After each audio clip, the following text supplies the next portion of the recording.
शुरू अल्लाह ताला के नाम से जो बड़ा मेहरबान निहायत रहम करने वाला है। मैं हूँ शारका, आपकी एस्ट्रोलॉजर। इस वीडियो में आप लोग देखेंगे कि आप लोगों के लिए आज का दिन कैसा रहेगा। आप लोगों के लिए जो वीडियोस मैं बहुत सी रिसर्च करके लेकर आती हूँ वो आप लोगों के लिए तो फ्री होती हैं, लेकिन अगर आप लोग मेरी इन वीडियोस को सब्सक्राइब करेंगे तो ये मेरे लिए बहुत बड़ी मोटिवेशन होगी। ये मेरी प्रेडिक्शंस न्यूमेरोलॉजी, वैदिक एस्ट्रोलॉजी और वेस्टर्न एस्ट्रोलॉजी के हिसाब से होती हैं। 7 नवंबर 2024 आज का दिन एरीज से ताल्लुक रखने वाले मर्द, खवातीन, बुजुर्गों के लिए, बच्चों के लिए प्लैनेट्स की पोजीशंस क्या असरात लेके आई हैं। आज सारा दिन में आप लोगों को क्या करना है, किन चीज़ों से बचना है, चाहे आपका ताल्लुक जिंदगी के किसी भी शोबे से है, ये तमाम बातें आप लोग मेरी इस वीडियो में जान सकते हैं। सबसे पहले मैं बात करूंगी स्टूडेंट्स के हवाले से।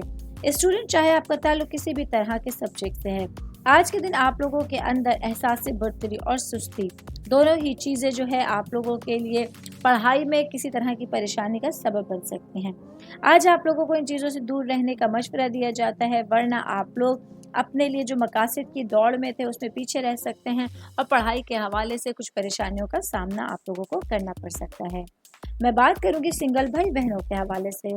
आज का दिन आप लोगों के लिए आपकी ज़िंदगी के हवाले से एक नए दौर का आगाज़ होगा, जहां आप लोग अपने लिए कुछ नए रास्तों को चुन सकते हैं। आज का दिन आप लोगों के लिए अपनी ज़िंदगी के हवाले से जो मामला चल रहे हैं उस पर गौर व फिक्र करते हुए अपने लिए कुछ डिफरेंट रास्तों को चुनना आसान रहेगा। ऑल ओवर बात करेंगे तो आज का दिन एरीज से ताल्लुक़ रखने वाले अफराद के लिए अपने मामलात और सिचुएशंस को लेके जो डायरेक्शन आपके सामने आ रही हैं उस पर अपने जहन को हाजिर रखते हुए चलने की ज़रूरत होगी। उम्मीद करती हूँ आप तमाम लोगों को मेरी ये वीडियो पसंद आई होगी। साथ साथ आप लोगों से एक रिक्वेस्ट करती चलूँ, मेरे चैनल को लाइक कीजिए, सब्सक्राइब कीजिए। कोई भी मैसेज आप एस्ट्रोलॉजी के हवाले से मुझे करना चाहते हैं, अपना जायचा बनवाना चाहते हैं, स्टोन्स के हवाले से कुछ पूछना चाहते हैं या फिर प्लैनेट्स की मालूमात लेना चाहते हैं, तो आप लोग मुझे मेरी जीमेल आईडी या मेरी इंस्टाग्राम आईडी के ऊपर अपना पूरा नाम, आपकी date of birth, time of birth और प्लेस ऑफ बर्थ लिख के भेजेंगे तो मैं इंशाल्लाह जल्द अज जल्द आप तमाम लोगों को आप लोगों के मैसेजेस के रिप्लाई देने की कोशिश करूंगी। शुक्रिया।